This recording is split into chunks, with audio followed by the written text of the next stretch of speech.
Shabbat Shalom, amados, nuevamente conectados con ustedes desde los montes del Valle de Curacaví en Chile, su servidor Osvaldo Calderón, entrando a un nuevo Shabbat, a un nuevo tiempo de revelación, de entendimiento, de conocimiento del mundo espiritual y claramente del reino, porque claramente el Padre eso fue lo que trajo nuevamente algo que habíamos perdido claramente en Edén por causa de la transgresión o la prevaricación, que literalmente es la palabra que se usa, la prevaricación que tuvo Adán con él.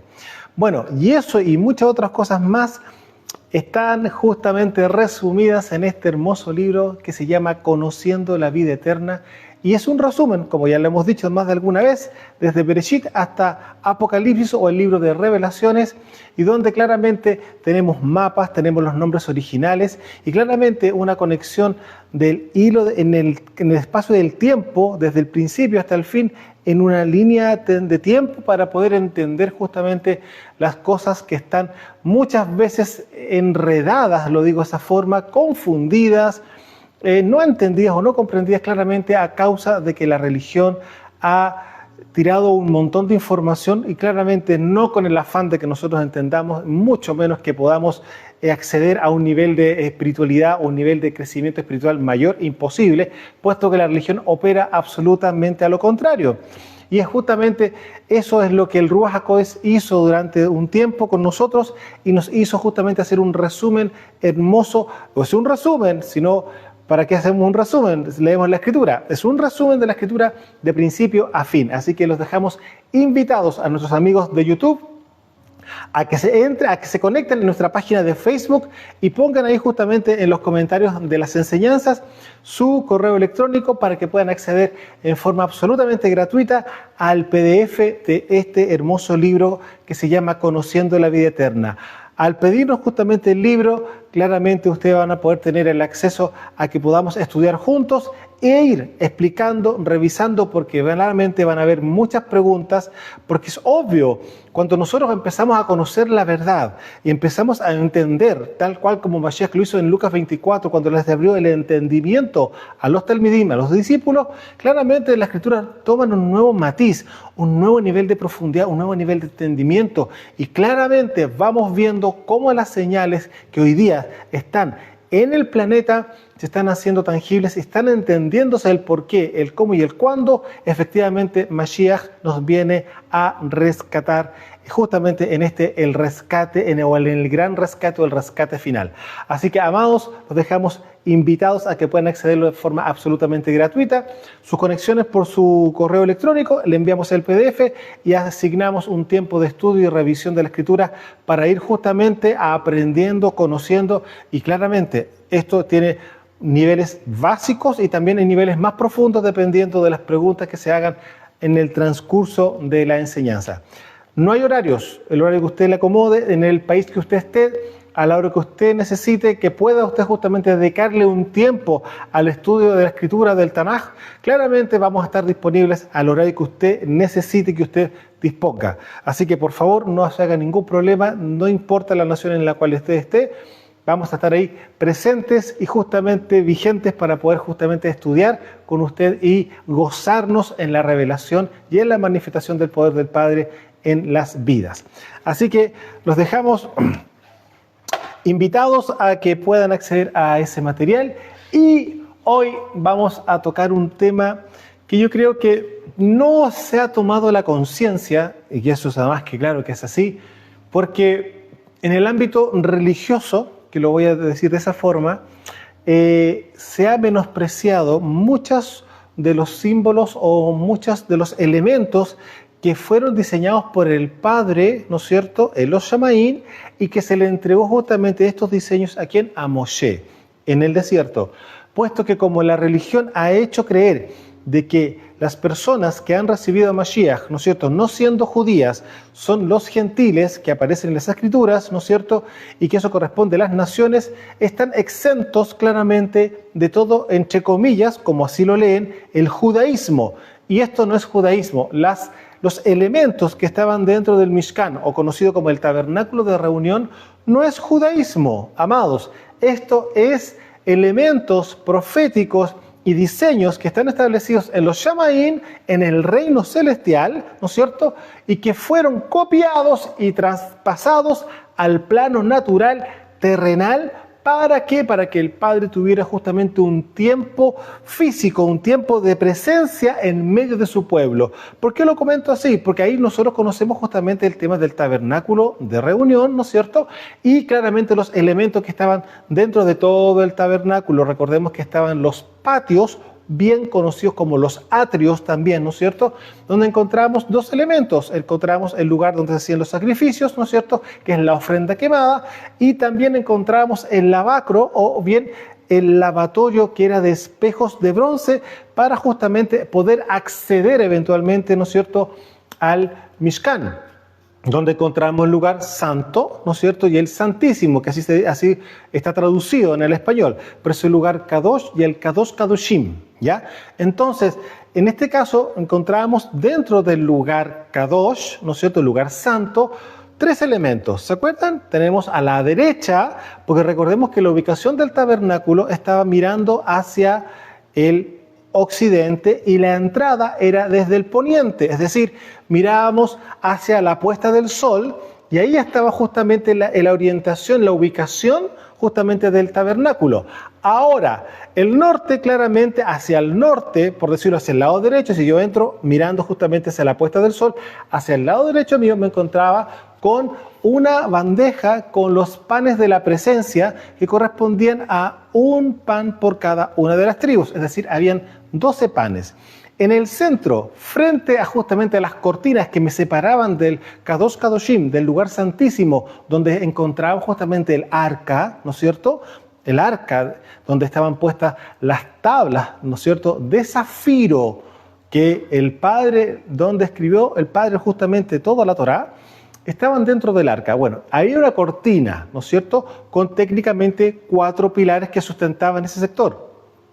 Y ahí al frente encontramos el incensario, que era también todo hecho de oro. Y vuelvo digamos, a conectar lo que era la bandeja o el lugar donde estaban los panes de la presencia. Sí o sí también eso era el oro. Y hacia el sur, si miramos que hacia el norte teníamos justamente los panes de la presencia, al sur nos encontramos justamente con el candelabro de 7 brazos, conocido en el hebreo como la menorá, ¿no es cierto? Entonces encontramos con el incensario en oro y con la menorá que tenemos aquí justamente con ustedes acá. De este tema, de este elemento que estaba dentro del tabernáculo, dentro del Mishkan, es lo que vamos a tocar hoy, pero usted se va a dar cuenta de lo importante que es este elemento, que es una luminaria, ¿no es cierto?, con 7 lamparillas o 7 velas, en este caso, ¿no es cierto?, en los tiempos actuales, y va a entender claramente qué relevancia tiene para el Padre hoy dentro del nuevo pacto. Así que hoy día vamos a revisar justamente cuál vendría siendo la imagen y el propósito del candelabro de los 7 fuegos, la menorá. Y para eso vamos a irnos al origen. Ya le hice la introducción.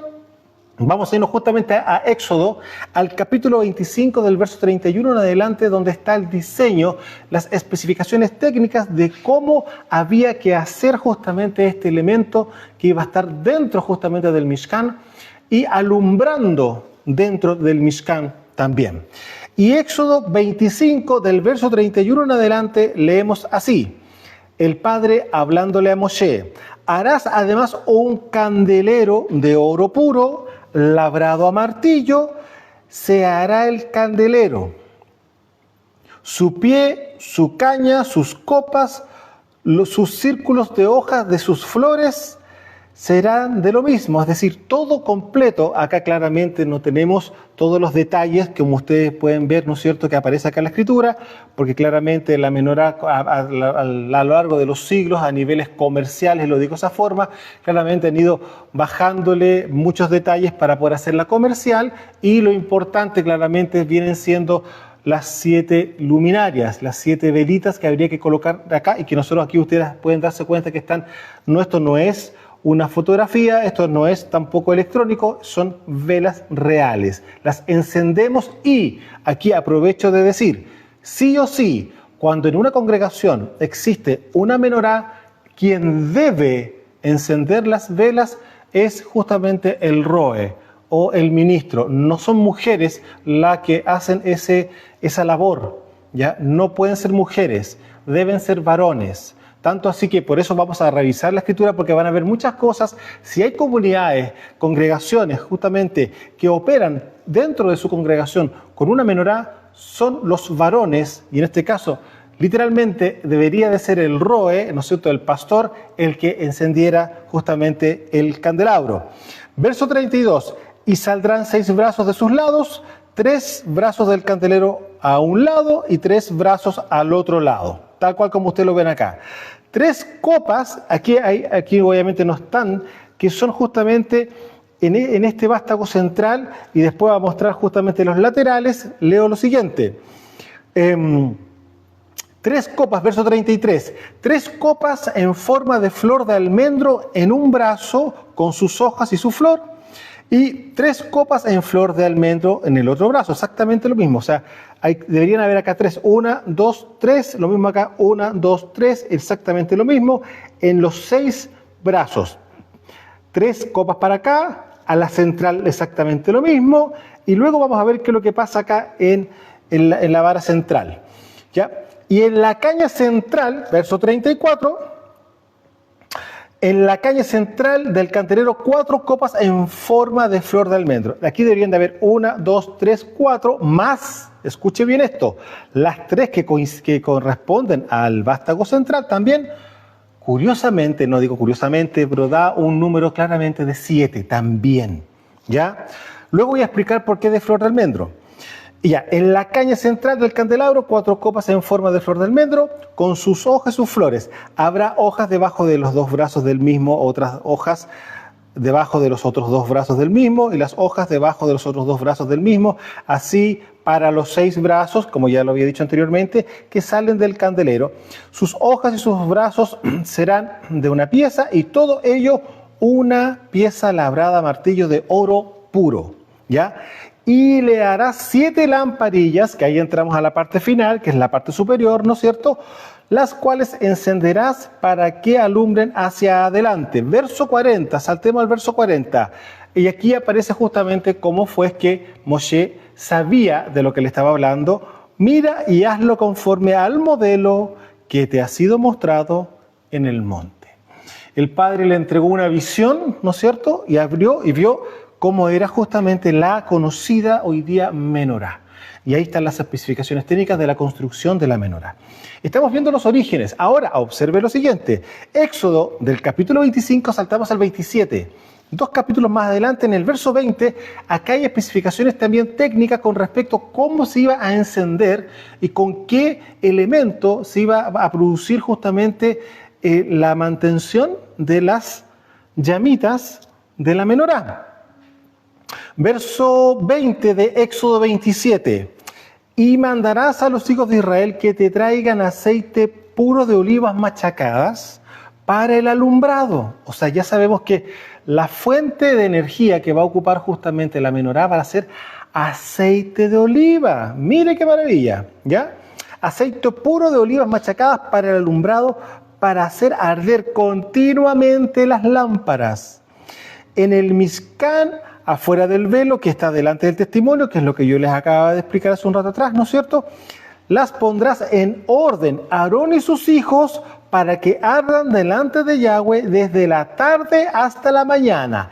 Aquí hay 2 cosas importantísimas. Aquí no hay mujeres, usted se podrá dar cuenta, puesto que dentro de la tribu de Leví, quienes servían, quienes justamente los servidores, los sacerdotes, mal llamados sacerdotes, recordemos que son Kohanim, ¿no es cierto?, etcétera, y todo lo que vendría siendo a nivel de la tribu de Leví, solamente varones. Aquí no hay mujeres de por medio. Por lo tanto, dentro de una congregación, vuelvo a repetir, si existía en el pasado o en este presente aún todavía, ustedes sin conocerlo, alguna hermana que está haciendo la encendida de las velas, etcétera, no lo puede volver a hacer, no debe de hacerlo. No es, escuche muy bien esto, no es su responsabilidad. Quiero que se entienda de esa forma. No es un tema de que la mujer no es la responsabilidad de la mujer. La responsabilidad primeramente es de un varón. Y segundo, aquí está mostrando claramente que hay un orden y dentro de ese orden hay una cabeza. Y en el caso de una congregación claramente viene siendo el roe o el pastor en este caso particular. Bien, bueno, y si hay un apóstol claramente en la congregación es claramente el apóstol, el shalachim, el shalach que diga. ¿Ya?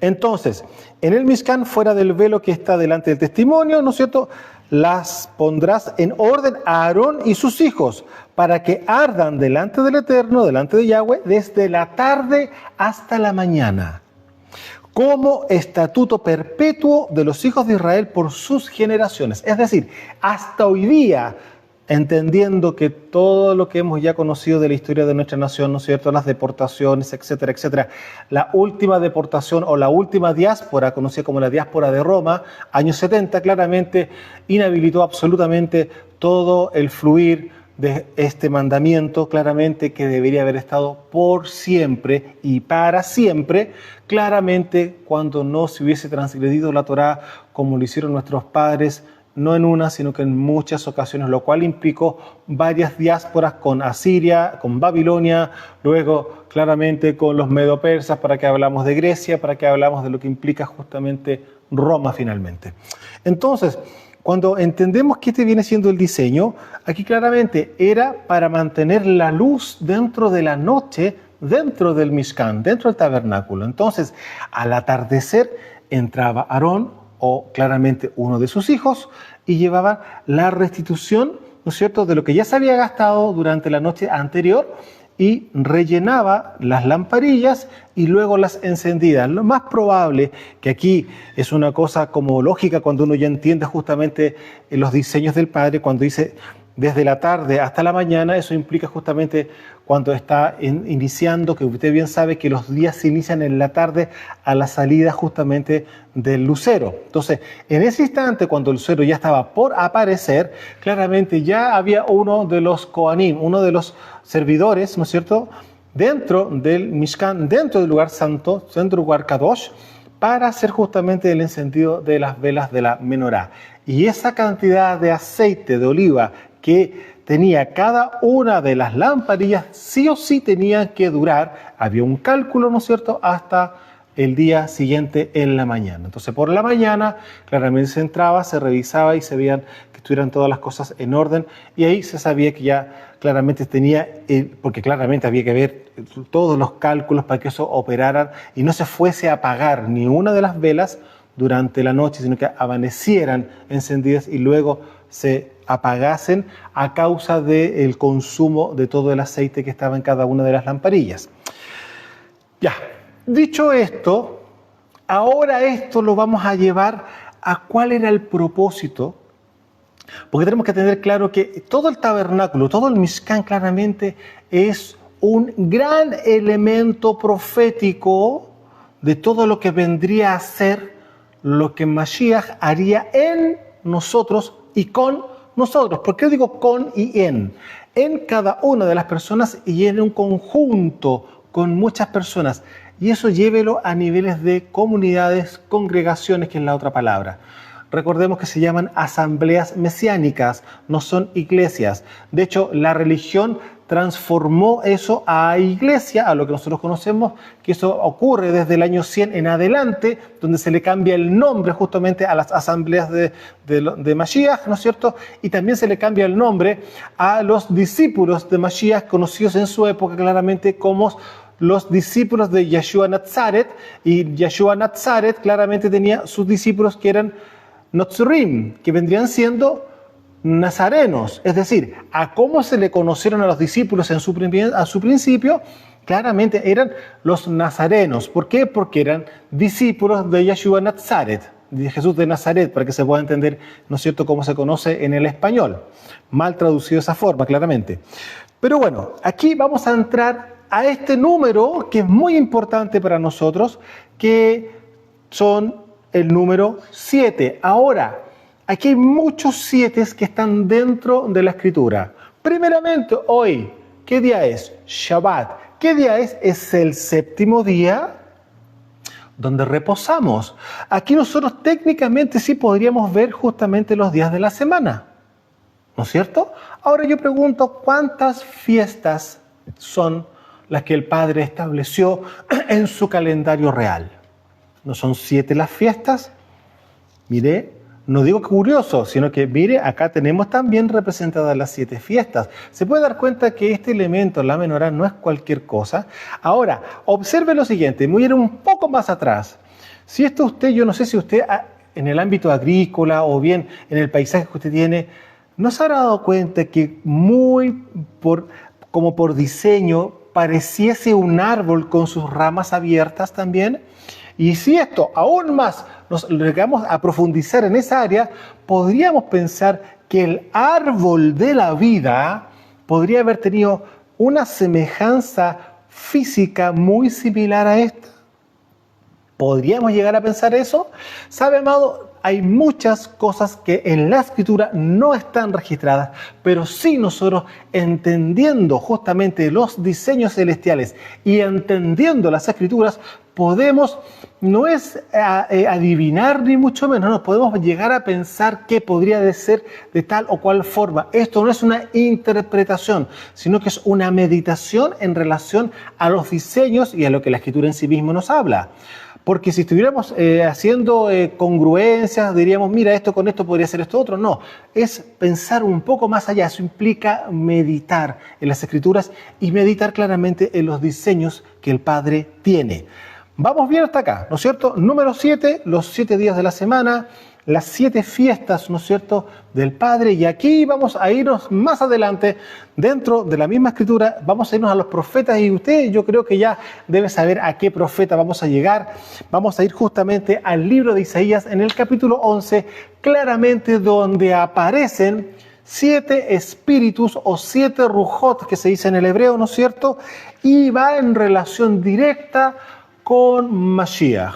Entonces, dice así, Isaías, capítulo 11, del verso 1 y el verso 2, dice así: saldrá una vara del tronco de Isaí. Aquí volvemos a hablar, fíjese, de un árbol, ¿ya? Bueno, dejémoslos ahí, ¿ya? Del tronco de Isaí, y un vástago retoñará de sus raíces. Verso 2, y aquí empezamos a revisar. Y reposará sobre él el ruaj de Yahweh, el ruaj de sabiduría y de inteligencia, el ruaj de consejo y de poder, el ruaj de conocimiento y de temor de Yahweh. Ahora yo les quiero mostrar lo siguiente, porque usted, lo más probable que más de alguna vez quizás se le tocó buscar en internet, ¿no es cierto?, imágenes de la menorá o algún ejercicio que tuvo que hacer justamente en relación a este mismo tema. Pero aquí les voy a aclarar algo. Claramente, por no decir que todas las imágenes y los nombres de lo que acabamos de leer ahora están correctamente puestos, no, están de forma incorrecta. ¿Por qué? Porque están operando y leyendo esto con mentalidad occidental. A ver, ¿qué quiere decir eso? El punto es lo siguiente: la lectura en hebreo siempre ha sido y va a ser de derecha a izquierda. En el occidente leemos de izquierda a derecha. ¿Por qué les digo eso? Porque entonces, cuando estamos leyendo esto de forma correcta, con mentalidad hebrea, con mentalidad de Medio Oriente, claramente sobre él reposará, ¿no es cierto?, el ruaj de Yahweh. Y claramente eso vendría siendo el vástago central, porque el que sustenta, el ruaj HaKodesh, es el que sustenta cualquier rujot, cualquiera de los espíritus o cualquier espíritu que el Padre pueda enviar desde los cielos. El Ruach HaKodesh es el cable a tierra, para que se pueda entender, y de ahí ¡fum!, se desprenden los demás espíritus que nosotros podamos conocer. Y aquí empezamos a leer correctamente la menorá. Me voy a colocar a este lado. Para que usted pueda entender, dice claramente acá: Ruach de sabiduría y de inteligencia. Entonces, si se lee de derecha hacia la izquierda, tendríamos que pensar que entonces es de la sabiduría y de la inteligencia. Luego vendría el consejo y el poder, y el conocimiento del Padre y el temor del Padre. Ese es el orden correcto para leer la menorá, conforme a estos 7 espíritus que están en Isaías capítulo 11. ¿Y que habla de quién? De Mashiach. Entonces, el punto es lo siguiente, que si nosotros estamos entendiendo que la menorá vendría siendo quizás, ¿no es cierto?, una figura del árbol de la vida, y que el árbol de la vida, bien nosotros entendemos que sí o sí íbamos a encontrar estos mismos frutos, por decirlo de alguna forma, luego vemos que claramente estos rujot, incluyendo claramente el Ruach HaKodesh, estos espíritus van a estar reposando sobre Mashiach. Entonces, claramente Mashiach, díganme, sí o no, operó y se manifestó en sabiduría, inteligencia, en consejo, en poder, que fue una de las cosas más impactantes de las cuales se pudo, ¿no es cierto?, ver, porque se vio sanidades, milagros y prodigios, ¿no es cierto? Y luego claramente el conocimiento del Creador y el temor del Padre. Recordemos lo siguiente, que el temor del Padre es lo que me hace caminar en Kedushá, me hace caminar en santidad. Por lo tanto, una persona que siente el temor del Padre cuando ha cometido un error, quiere decir que efectivamente el Ruach HaKodesh está operando en él, porque es el que redarguye, como dice la Escritura, ¿no es cierto?, de pecado. De hecho, el Ruach HaKodesh es el que nos convence de pecado, lo dijo Mashiach. Por lo tanto, si el Ruach habita en nosotros, claramente eso nos va a hacer caminar conforme a la voluntad del Padre, profecía cumplida conforme a lo que dice en Ezequiel 36. Claramente dice el Padre de que Él nos va a limpiar de todos nuestros pecados, de todas nuestras inmundicias, de todas nuestras idolatrías, y que va a cambiar el corazón de piedra por un corazón de carne, y que va a poner un nuevo ruaj en nosotros, un ruaj humano, un espíritu humano, y que va a colocar su ruaj HaKodesh en nosotros. ¿Para qué? Para que podamos caminar en su voluntad. Estoy haciendo una paráfrasis, ¿no es cierto? Estoy haciendo un gran resumen de lo que usted puede rezar en Ezequiel 36, verso 25 en adelante, si es que no me equivoco, y usted va a poder revisar claramente que lo que acabo de decirle opera en el ámbito del Ruach HaKodesh. Pero antes una transformación, lo que implica la Teshuvá. Y eso fue lo que justamente Mashiach nos dijo desde un principio. Hagan Teshuvá porque el Malhut Hashamayim se ha acercado. Arrepiéntanse porque el reino de los cielos se ha acercado. Entonces, aquí vemos que claramente en Mashiach, sí, el Ruach HaKodesh estaba sí o sí en él. Y no lo digo yo, él mismo hace esa declaración cuando recuerdan que en Lucas 4, él llega justamente bajando había estado justamente, ya había recibido el Ruach HaKodesh en el desierto, y luego bajó justamente a Nazaret y predica en un Shabbat, y toma el libro de Isaías y hace justamente la lectura de Isaías 61, capítulo, verso 1 y verso 2. Bueno, ya dice claramente, el Ruach de Yahweh Elohim está sobre mí. Lo dice claramente. Y ahí nosotros conocimos que esa era justamente la Besorá del reino, el evangelio del reino. Evangelio es la palabra griega, el evangelio del reino. Ahí nos dimos cuenta que así era. En Lucas capítulo 4. Entonces, aquí te puedes dar cuenta que el Ruach HaKodesh sí claramente trae por consecuencia sabiduría, inteligencia, consejo, poder, conocimiento y temor del Padre. ¿Conocimiento de qué? Conocimiento literal o digamos conocimiento almático, no, conocimiento del Padre. Cuando uno conoce al Padre, por consecuencia viene el temor de Él, que es un temor reverente, un temor en el cual uno no quiere que Él se vaya a molestar con mi conducta. Ese es el temor. Es temor de padre e hijo. Temor de padre e hijo. Eso es. Ahora, miren rápidamente algo que ustedes van a poder ver en las Escrituras en Deuteronomio capítulo 4 y verso 5 en adelante. Aquí vamos a ver justamente cómo se manifiesta justamente la sabiduría y la inteligencia y también el temor del Padre, porque el temor del Padre por primera vez nosotros lo vemos registrados a los pies del monte Sinaí en el momento que Él entrega justamente las 10 palabras, que también es la otra forma de decirlo, que viene siendo lo conocido como los 10 mitzvot, los 10 mandamientos. Dice el Padre claramente que, bueno, todo esto que se manifestó, el fuego, el tronar de las bocinas y todo lo que nosotros escuchamos y vimos, nosotros hemos leído en la Escritura, eso dejó tan impactado, ¿no es cierto?, a nuestra nación Israel, que le pidió a Moshe que por favor el Eterno no volviera a hablar con ellos para que no murieran y que mejor hablara a Él como un mediador, entre comillas, entre el Creador y el pueblo de Israel. ¿Se acuerdan de ese pasaje? Bueno, aquí en Deuteronomio hace una memoria justamente Moshe al pueblo de Israel, tomando en cuenta que este libro fue escrito ya en las puertas justamente de la tierra prometida, ya estaban justamente en el lado del Jordán, donde ellos iban a cruzar a tomar posesión de la tierra. Ustedes bien saben que esto ocurre en el norte del Mar Muerto, ¿no es cierto?, donde viene justamente la desembocadura del río de Jordán o el río Jordán, y ahí en el norte del Mar Muerto, donde justamente ellos cruzan hacia al frente, desde el Monte Nebo hacia el frente, ¿con qué nos encontramos? Con Jericó. El punto es lo siguiente, que ese mismo lugar por donde entró justamente Israel, en su momento, es en el mismo lugar físico donde Yohanan estaba haciendo la inmersión, donde estaba sumergiendo a la gente y estaba justamente predicando la Teshuvá, arrepentimiento, para preparar el camino para el Creador que ya estaba por venir. Y eso claramente era nuestro rey Mashiach. Deuteronomio 4, verso 5 en adelante. Miren, yo les he enseñado estatutos y decretos, como Yahweh mi Elohim me mandó. Está hablando Moshe al pueblo. Para que hagan así en medio de la tierra en la cual entran para tomar posesión de ella. Guárdenlos, pues, y póngalos por obra, porque esta es su sabiduría y su inteligencia ante los ojos de los pueblos, los cuales oirán todos estos estatutos y dirán: ciertamente, pueblo sabio y entendido, nación grande es esta. Y mire lo que ocurre en el verso 10, avance un poquito más abajo. El día que estuviste delante de Yahweh tu Elohim en Horeb, cuando Yahweh me dijo: reúneme el pueblo para que yo les haga oír mis palabras, las cuales aprenderán, para temerme todos los días que vivieren sobre la tierra, y las enseñarán a sus hijos.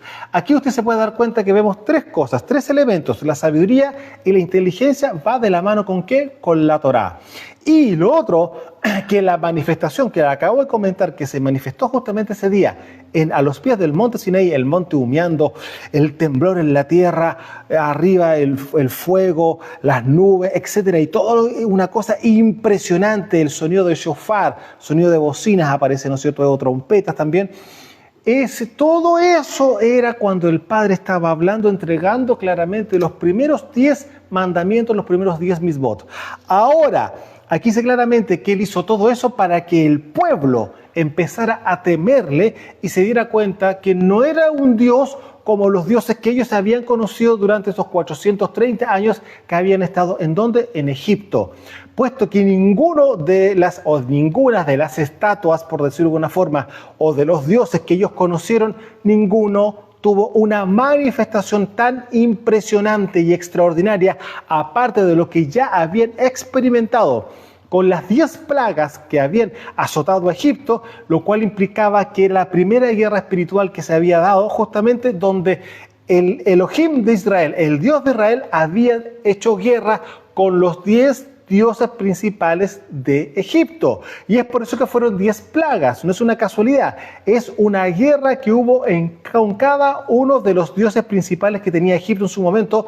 ¿Y qué es lo que ocurrió? ¿Por qué salió una multitud de gente que no solamente era el pueblo de Israel? Porque muchos de los que estaban ahí, porque recordemos que dentro del mundo antiguo, claramente Egipto era una de las naciones más poderosas y donde había claramente niveles comerciales altísimos. Por lo tanto, no solamente habían egipcios dentro de Egipto, y no solamente estaban los israelitas, sino que había también una multitud de otras naciones que estaban haciendo comercio en su momento. Y claramente les tocó vivir la experiencia de esta guerra espiritual entre el Dios de los hebreos y los dioses de Egipto. Entonces, claramente, muchos se fueron con los israelitas diciendo: no, yo me voy con el Dios de ellos porque aquí no hay nada que hacer. Míralo cómo azotó y mira cómo pisoteó a los dioses de nuestra nación. Estoy parafraseando cosas que no están registradas, pero se entiende cuando uno comprende claramente que la primera guerra espiritual se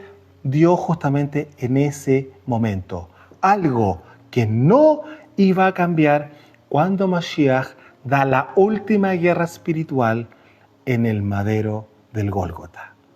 Esa fue la última guerra que que Él libró justamente para rescatarnos nuevamente de las manos de Egipto, entre comillas el mundo, para traernos de vuelta a la Torá que Él había dejado establecida para siempre. Y no lo digo yo, lo dijo Él mismo. Mateo capítulo 5, verso 17 en adelante: yo no he venido a abrogar la Torá ni los profetas, yo la vengo a completar.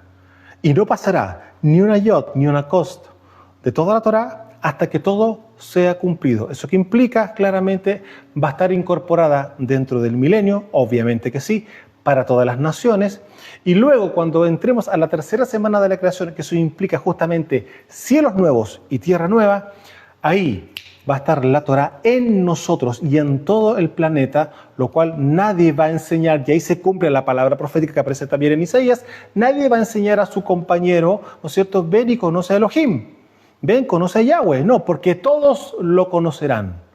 Ahí se cumple. Por eso cuando nosotros estamos viendo que justamente dice claramente Mashiach, yo no vengo a abrogar, ¿no es cierto?, ni la Torá ni los profetas, porque hay muchas cosas que se van a cumplir en el tiempo del gran rescate, ¿no es cierto? Luego se van a cumplir en el tiempo del gran Shabbat o el Shabbat Hagadol, conocido como el milenio, y luego de las mismas profecías se van a cumplir en la tercera semana de la creación, que claramente lo que estoy hablando, cielos nuevos y tierra nueva. Entonces, se puede dar cuenta que lo que ya está escrito por los profetas tiene un tiempo de durabilidad más allá de lo que quizás muchos han pensado.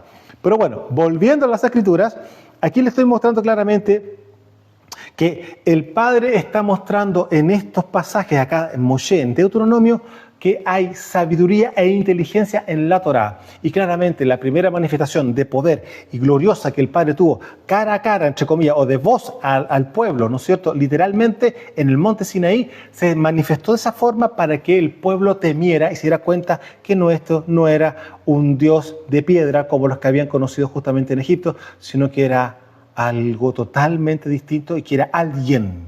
Era una persona y que hablaba y que tomaba decisiones y que daba justamente órdenes para que caminaran en pureza y en Kedushá. Si usted ha leído la Torá y ha leído justamente los mandamientos y todas las leyes que están incluidas para la nación, no para una persona, sino que para toda la nación, se da cuenta de que claramente la justicia es primordial en toda la conducta que los hijos de Israel deben de vivir, puesto que justamente es eso lo que está en la misma Torá. Ahora, vamos a irnos a Zacarías capítulo 4, verso 1, 2. Vamos a leer así, porque aquí ya tenemos algo profético que después vemos mucho más adelante, pero aquí ya en Zacarías ya está dicho. Y ustedes dirán, ¿de qué vamos a hablar? Seguimos el mismo tema, ¿no es cierto? El número 7, las 7 luminarias, ¿no es cierto?, de la menorá. Dice así, Zacarías 4, verso 1. Volvió el malaj que hablaba conmigo y me despertó como un hombre que se ha despertado de su sueño. Y me dijo, ¿qué ves? Y respondí, he mirado y he aquí una menorá toda de oro, exactamente como la que nosotros ya conocimos, ¿no es cierto?, que estaba en el Mishkan, con un depósito encima y sus 7 lámparas encima de la menorá y 7 tubos para las lámparas que están encima de él. Es decir, aquí arriba había como un recipiente grande, ¿no es cierto?, claramente con aceite, y que bajaban 7 tubitos para poder rellenar claramente las luminarias de la menorá. Vuelvo a repetir, y sus 7 lámparas encima de la menorá y tubos, y 7 tubos para las lámparas que estaban encima de él. ¿Se da cuenta? Eso él veía. Acá arriba había un depósito que estaba claramente lleno de aceite y bajaban 7 tubitos para cada una de las luminarias. Pero, verso 10, miren lo que dice acá. ¡Qué interesante! Porque los que menospreciaron el día de las pequeñeces se alegrarán y verán la plomada de la mano de Zorobabel. Estos 7, cuando está hablando de la menorá, estos 7 son los ojos de Yahweh que recorren toda la tierra. Aquí ya lo dice, cada una de estas luminarias representan ojos y son los 7 ojos de Yahweh que recorren toda la tierra. Recordemos que dentro del tiempo de Zorobabel, claramente estamos con Nehemías, vino la reconstrucción justamente de las murallas del templo y el templo mismo, etcétera. Entonces, cuando habla de la plomada, claramente estamos hablando de un tema de construcción. El plomo que nosotros conocemos, ¿no es cierto?, que es para poder ver el que queden las murallas como corresponden derechita. Bueno, aquí dice claramente, aquí verán la plomada en la mano de Zorobabel. Es decir, eso mostraba claramente que venía la reconstrucción del templo y de Jerusalén. Estamos hablando ya claramente de los tiempos del retorno del exilio de Babilonia. Ahora, vimos acá claramente que de la menorá, aquí ya en Zacarías vemos que esto corresponde a 7 ojos, a los 7 ojos del Ruach HaKodesh, a los 7 ojos del Padre, ¿no es cierto?, que recorren toda la tierra. Y ahora sí, nos vamos a ir al final de las Escrituras, a Apocalipsis capítulo 1, verso 4, porque aquí hay cosas muy interesantes que yo estoy muy seguro que no las han tenido en cuenta y que a partir de hoy deberían de empezar los roes, los pastores, a tomarlo muy en serio, y si no tienen menorá dentro de la congregación, de ahora en adelante yo creo que sí van a tener una, porque se van a dar cuenta por qué está diseñada la menorá, que también hoy, usted ya también ya sabe, tiene la representación justamente de la presencia de Mashiach. Ahora, Apocalipsis capítulo 1, verso 4, Juan dice, a las 7 asambleas mesiánicas que están en Asia, Rahem y Shalom a ustedes, del que es y que era y que ha de venir, y de los 7 Rujot que están delante de su trono. Aquí ya hay algo que también nos está avanzando Juan, de que hay 7 espíritus que están delante de su trono.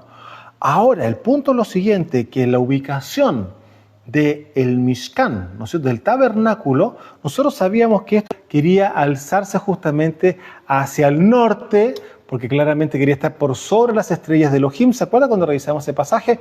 Justamente lo que venía buscando, el deseo de querer entronarse justamente Hasatán en el trono del Padre, cuando vimos justamente los paralelismos o bien las definiciones del mismo lugar geográfico que vendría siendo Jerusalén, que era el monte Moriah, que vendría siendo justamente el lugar donde está el monte santo, la casa de Elohim, muchos sinónimos con respecto a al mismo lugar geográfico que viene siendo Jerusalén, ¿no es cierto? Entonces, ahí nos dimos cuenta que el enemigo lo que quiere era estar en el trono del Padre, y eso quería estar justamente mirando hacia el norte, como lo dice justamente la Escritura, en Isaías.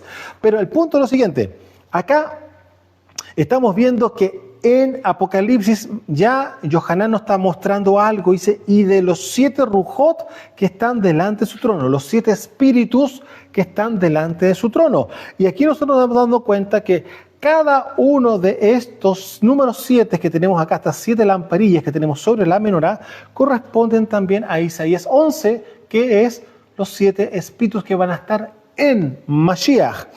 Ahora, vamos del 4, ahí mismo en Apocalipsis capítulo 1, verso 4, vamos a bajar al verso 12. Miren lo que dice acá. Y me volví para ver la voz que hablaba conmigo, y vuelto vi 7 menorot de oro. Aquí voy a explicar algunas cosas, lo voy a terminar de leerlo y luego lo voy a explicar. Y en medio de los 7 menorot, a uno semejante al Hijo del Hombre, vestido de una ropa que llegaba hasta los pies y ceñidos por el pecho con un cinto de oro. Entonces, una de las cosas que también en este pasaje aparece que esta persona que vendría siendo Mashiach claramente también tenía en sus manos 7 estrellas. Entonces, acá en el verso 19, estamos en el verso 12, leímos el 13, ahora bajamos al 19, dice acá, escribe las cosas que has visto y las que son y las que han de ser después de estas. El misterio de las 7 estrellas que has visto en mi diestra y de los 7 menorot de oro.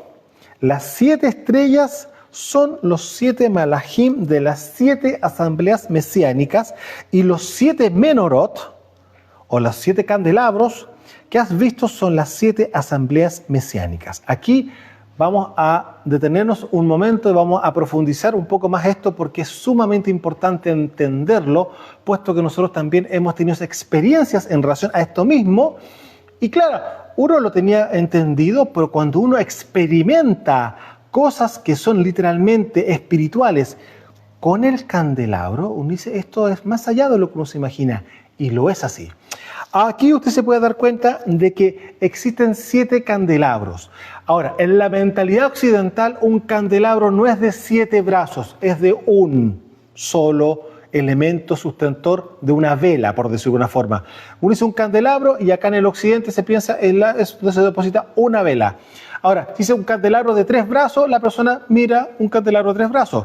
Pero resulta que cuando entendemos que también la mala traducción que hemos tenido durante todo este tiempo, sobre todo en Reina Valera, aparece candelabro y no aparece menorá, y también con la mentalidad occidental, vuelvo a repetir, claramente es imposible ver los 7 brazos en el candelabro, se ve uno. Tanto así que muchas veces, si usted se puede revisar, aparecen fotografías, bueno, digamos dibujos, no fotografías, dibujos donde aparece este pasaje y aparece supuestamente Mashiach en medio de 7 candelabros de una vela. Entonces, ¿cuál es la que tiene que ver? ¿Qué significan? Son 7 velas, corresponden a 7 iglesias. No, aquí está hablando claramente, son menorá. Cada menorá representa, escuche muy bien esto, cada menorá representa a una asamblea o a una congregación. Y resulta que existe para cada congregación, y aquí es que usted tiene que empezar a entender esto, un malaj para cada congregación. Hay un ángel por congregación. Si hoy día hay número, estoy parafraseando, 40.000 denominaciones o quizás más, y hay 40.000 congregaciones, hay 40.000 ángeles en este instante estando de guardia, ¿no es cierto?, en cada congregación. Y cada congregación en sí misma tiene esta manifestación delante del Padre como una menorá. Ahora, el punto es lo siguiente: ¿qué ocurre si esta menorá se llegara a apagar alguna vela? ¿Qué cree usted que le va a decir eso? ¿Sabe por qué se lo digo? Porque a nosotros nos pasó cuando el Padre nos envía justamente a hacer un trabajo en otro lugar y teníamos que ir a visitar una congregación. Y resulta que cuando estábamos justamente previos a ir a ese lugar, nosotros estábamos justamente en Shabbat, estábamos en la alabanza, empezamos con la alabanza cuando recién habíamos encendido la menorá y se apagaron 2 velas. ¿Y por qué le hago este comentario? Porque uno podría pensar, claro, quizás las velas no eran las más idóneas, quizás compraron unas que no correspondían y se echaron a perder, etc. Puede uno siempre racionalizar lo más posible para entender ciertas cosas. En el instante, le digo, no habrían pasado más de 30, 40 segundos de haber encendido la menorá, se apagaron 2 velas de ellas. ¿Qué fue lo que hice? Como estábamos recién iniciando justamente la reunión, fui y encendí las 2 velas que se habían apagado. Volví a mi puesto cuando voy a levantar la mirada y se habían vuelto a apagar. Nos quedamos mirando con mi esposa y claramente en ese momento entendimos que lo que había ocurrido no era que las velas, esas 2 velas que estaban en la menorá, se habían apagado porque venían malas, sino que alguien las había apagado delante de nuestros propios ojos, y de hecho tanto así que en la segunda instancia vimos cuando justamente estaba saliendo el humito de las velas que se habían apagado. Es decir, y escuche muy bien esto, Él estaba ahí apagando esas velas. Sí, Mashiach, el Padre, Él estaba ahí apagando las velas justamente de la menorá, mostrándonos qué era lo que íbamos a encontrar cuando llegáramos a esa reunión.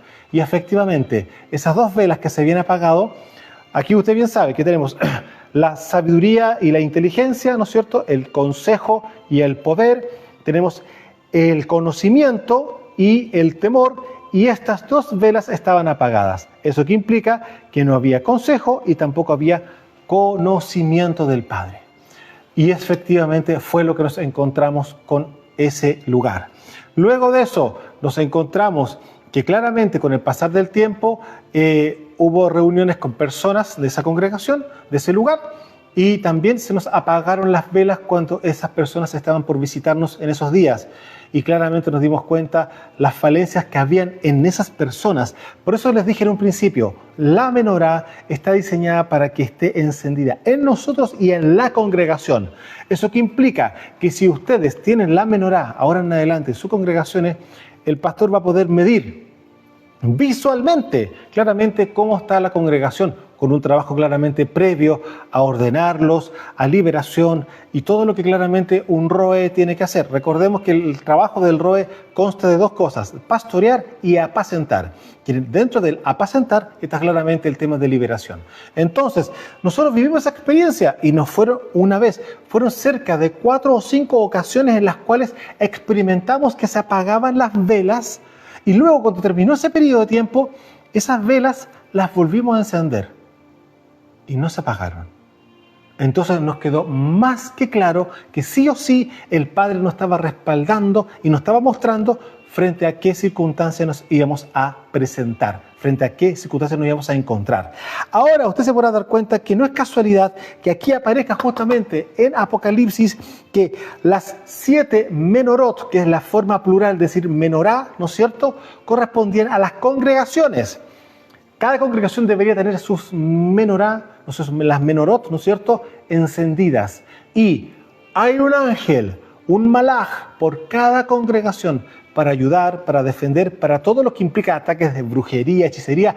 Ese ángel está justamente ahí para hacer guerra por eso. ¿Por qué? Porque claramente si la congregación está en esta situación, está en esta forma de pureza y claramente obedeciendo a todo lo que la Torá dice, claramente el ángel tiene que hacerlo. Ahora, ¿por qué hay muchas veces ataques a las congregaciones y que realmente pasan cosas que son realmente feas? Usted se podrá dar cuenta, si tuviese la menorá encendida completa, obviamente no ocurrirían ese tipo de cosas. Ahora, si usted se puede dar cuenta, Mashiach dice claramente, el misterio de las 7 estrellas que has visto en mi diestra y de los 7 menorot de oro, las 7 estrellas son los 7 malajim de las asambleas mesiánicas, es decir, de las congregaciones, y los 7 menorot que has visto son las 7 Keilah, que es la forma de decirlo en hebreo, de congregación, las 7 asambleas. Ahora, tenemos que entender que la menorá, como nosotros vimos en el principio, ¿estaba dónde? El Padre la diseñó para que estuviera dentro del Mishkan, dentro del tabernáculo. Pero después del tabernáculo, ¿a dónde fue traspasada? Al templo, ¿no es cierto? A través de Salomón. Pero cuando la menorá ya no iba a estar dentro del templo, ¿dónde tenía que volver a habitar? En el hombre, en los hijos del Padre. ¿Por qué? Porque ellos van a estar llenos del Ruach HaKodesh, va a haber temor de Él, va a haber conocimiento de Él, va a haber sabiduría divina, va a haber consejo divino, va a haber poder, claramente, para echar fuera demonios, etcétera, etcétera, liberar a las personas. Va a haber claramente, ¿no es cierto?, la inteligencia, van a estar todos los elementos en cada uno de nosotros, los cuales claramente nos va a hacer caminar en Torah. Ahora, para ir cerrando, Apocalipsis 4, verso 5, y luego vamos a ir a Apocalipsis 5. Pero vamos a Apocalipsis 4, verso 5. Y del trono salían relámpagos y truenos y voces. Delante del trono ardían 7 lámparas de fuego, las cuales son los 7 rujot de Yahweh. Estamos viendo, efectivamente, la menorá está enfrente al Padre, al trono, no lo digo yo, lo dice la Escritura, y delante del trono ardían 7 lámparas de fuego, y aquí usted se puede dar cuenta que el por qué el Padre puso dentro del Mishkan al sur, justamente, la menorá. Y en Apocalipsis capítulo 5, ahí cerrando ahora, verso 6 dice, y miré y vi que en medio del trono y de los 4 seres vivientes y en medio de los ancianos estaba bien un cordero, como inmolado, que tenía 7 cuernos, y 7 ojos, los cuales son los 7 rujot de Yahweh enviados por toda la tierra. Y aquí nos está mostrando justamente un paralelismo de lo que habíamos visto en Zacarías. Amados, yo no sé si usted había logrado entender la importancia justamente de la menorá en su vida personal y de la menorá a nivel congregacional. Hoy día usted ya lo entiende y, de paso, también hay un malaj para cada congregación justamente para defender de cualquier ataque que el enemigo quiera hacer. Y no es una casualidad, es un diseño, puesto que claramente el Padre lo más que ama y lo más que quiere es que sus hijos estén justamente seguros, porque ellos a su vez sí van a estar en seguridad en la medida que guarden su voluntad, sus mandamientos. Amados, desde los montes del Valle de Curacaví en Chile, su servidor Osvaldo Calderón, levantando y construyendo justamente el cuerpo de Mashiach. Shalom.